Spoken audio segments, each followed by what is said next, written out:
다양한 비특이적인 증상이 나타나게 됩니다. 증상들이 그렇게 특이적이지 않기 때문에 감기나 또는 스트레스 또는 일상적인 근골격계 통증으로 오인되는 경우가 많아서 좀 진단이 늦어지는 경우가 많습니다.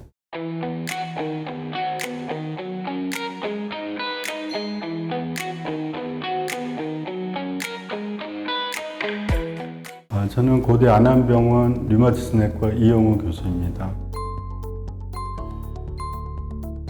자가면역 질환은 세균이나 바이러스 같은 감염으로부터 우리 몸을 지키는 면역 체계의 이상으로 우리 몸을 공격하는 병을 자가면역 질환이라고 얘기를 합니다. 피부나 관절, 근육, 눈이나 이런 다양한 장기의 손상과 염증을 일으키고 그로 인해서 만성 염증성 질환으로 나타나게 됩니다.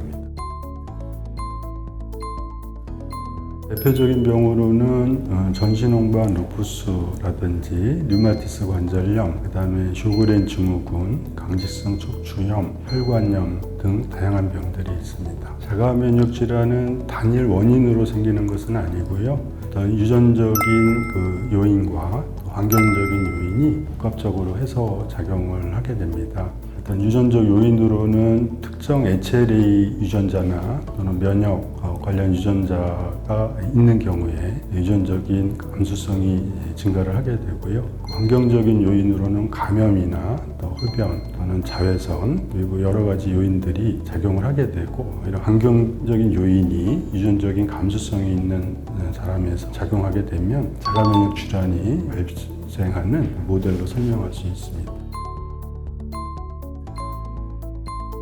자가면역 질환은 여성에서 많이 발생을 하는데요. 그 이유는 여성 호르몬인 에스트로겐이 면역세포를 활성화시키고 면역항체를 증가시키기 때문에 젊은 여성에서 많이 발생을 합니다.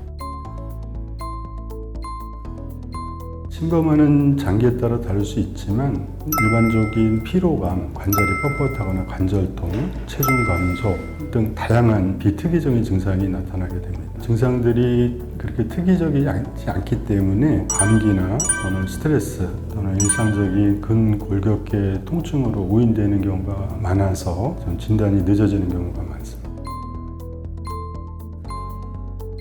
중요한 것이 혈액 검사인데요. 여러 가지 자가면역 항체 검사를 하게 되는데 대표적으로 항핵 항체 검사, 또 류마티스 인자, 강 CCP 항체 등을 검사를 하게 되고요. 장기 침범이 있는 경우에 초음파나 CT, MRI 등을 시행을 합니다. 자가면역 질환의 치료는 여러 약물들을 사용을 하게 되는데요. 대표적으로 스테로이드, 면역 억제제, 생물학적 제제, 또 표적 치료제 등을 사용을 하게 됩니다. 환자분들은 생활에서 일단은 백신을 맞는 것이 중요한데요. 대표적으로 계절 독감이나 또는 폐렴구균 같은 백신을 맞는 게 중요하고요. 면역 억제 치료를 하는 경우에는 사백신을 맞아야 되기 때문에 담당 선생님하고 상의를 하는 게 중요를 하겠습니다. 백신뿐만 아니라 관리로 운동이 중요한데요. 관절이나 근력을 유지할 수 있도록 운동을 하는 것이 중요하고요. 또 음식 관리 등을 통해서 적절한 영양을 잘 보충을 하고 적절하게 잘 먹게 되면 어떤 염증을 줄이는 효과도 있기 때문에 식이섭취가 중요하고요. 또 마지막으로는 수면이나 스트레스 관리가 중요합니다. 그것이 잘 관리가 되면은 면역 호르몬의 불균형이 좀 개선이 되는 효과가 있기 때문에 그런 점들을 유의하실 필요가 있습니다. 이 자가면역 질환은 조기 진단하고 또 적절히 치료하면 충분히 치료 가능하고 조절할 수 있는 병이기 때문에 꾸준히 관리 치료하는 것이 좀 필요하겠습니다. 이 자가면역 질환은 이제 만성 질환이라 우울증이나 또 여러 심한 피로감이 많이 동반이 되고 그런 게 동반이 되면 또 치료에 대한 지속성이 많이 떨어지게 됩니다. 그래서 그런 게 오지 않도록 생활 관리도 중요하고 또 사회나 또 가족 주위에서 많이 지지해주고 도와주는 게 필요하겠습니다.